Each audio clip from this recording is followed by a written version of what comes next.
especially in the beginning of my recovery, I lost heavily people to opiates. Particularly the first week of the heroin string. A lot of my friends that I knew, they suffered from heroin and they ended up not making it.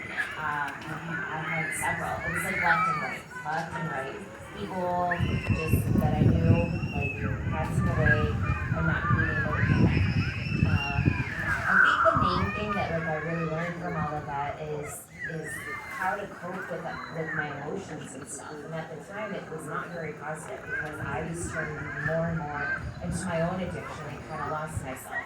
I had a friend of mine who went in, actually a boyfriend of mine, he went and he had heroin, and we got heroin, and he was in my car, and he passed out and turned black and blue, and I had to basically revive him.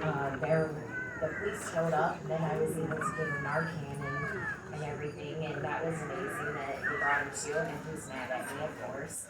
But I think the main thing is that there were a lot of times where I had opportunities to really get involved with the opiate as well.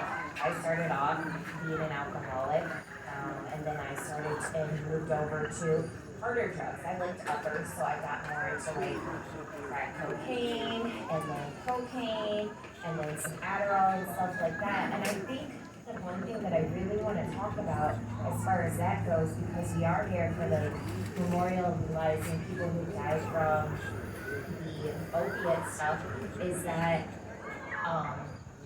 it's so great that it's in everything. Fentanyl is in everything these days. You think that you are getting one substance and then it turns out to be totally different, and it makes people just pass away and then they die, and it's terrible.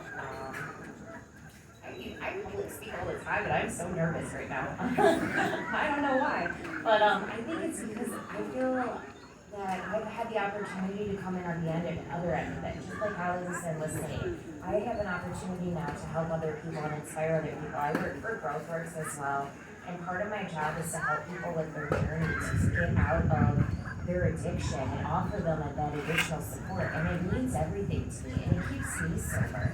And through my own journey with addiction, I went from alcohol to back to alcohol, then to cocaine. I had an ex try to get me into heroin, and I don't know, something in me just was like, no, I don't like this. And I just became itchy and tired and just was like, I don't want to do this. But the thing is that there's also the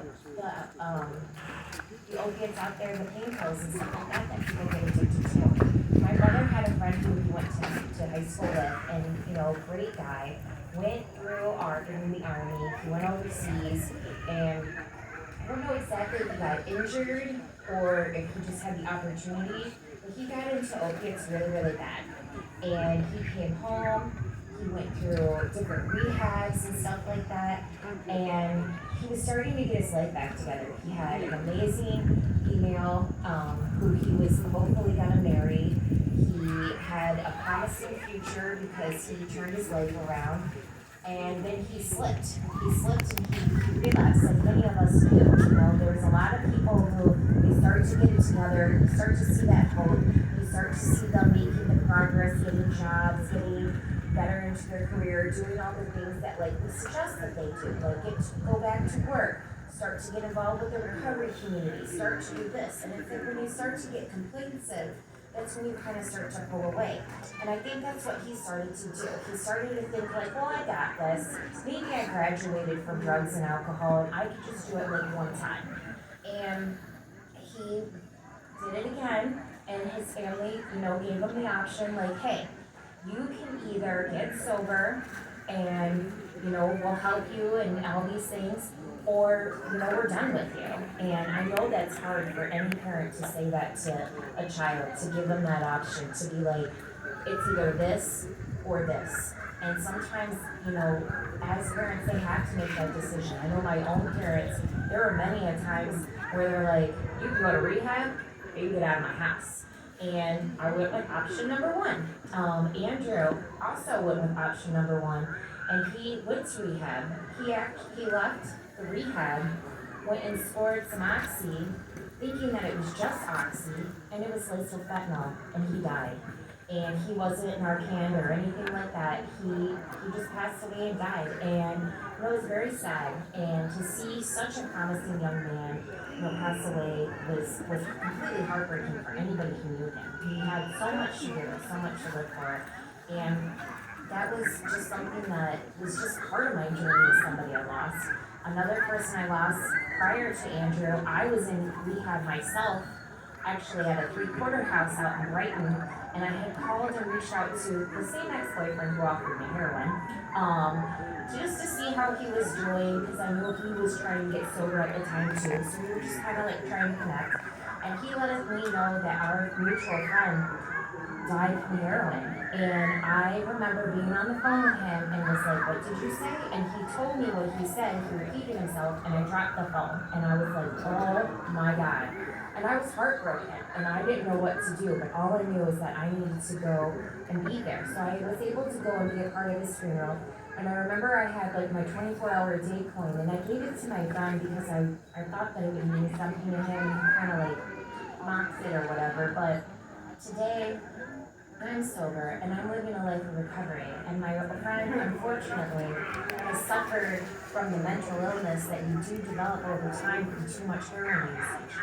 I've seen that time and time again too. I've seen people who usually can conduct very normal conversations with me to now have like paranoid delusions in their head because of everything that they put in their body. Heroin, crack, cocaine, any form of pills these days, they're now mixed with so many different elements. It's not just what you think it is. And those things all do different things to your body. And it's, hard to deal with, and it's very scary. I had a friend who just recently lost a friend of his. He was with the person, and the rushed the person to the hospital, and she was already dead before she made it to the hospital. These are just parts of the stories that we hear all the time about all these tragedies and all these people who lose their lives, and all of your loved ones that you've all lost. It's devastating, but there is hope. And I think that the fact that they have these, groups like this, other support groups too that are out there to help the struggling people in addiction are very, very important. The main thing that I love about Families Against Narcotics is that it is a family. And I truly, truly would not be where I am today if it was not for my family. They have been my biggest support to get me into recovery, keep me with recovery, and just push me along the way. And I'm grateful that I have them. And I'm grateful that you guys are all here so you can share their stories and maybe impact somebody else so this way they don't have to go through what everybody else here is going through. Because that's what I want to do. I want to help other people so they can have that hope and they can be able to move forward and not have to feel the pain that we all feel who lose and love somebody. That's all I got. Thank you.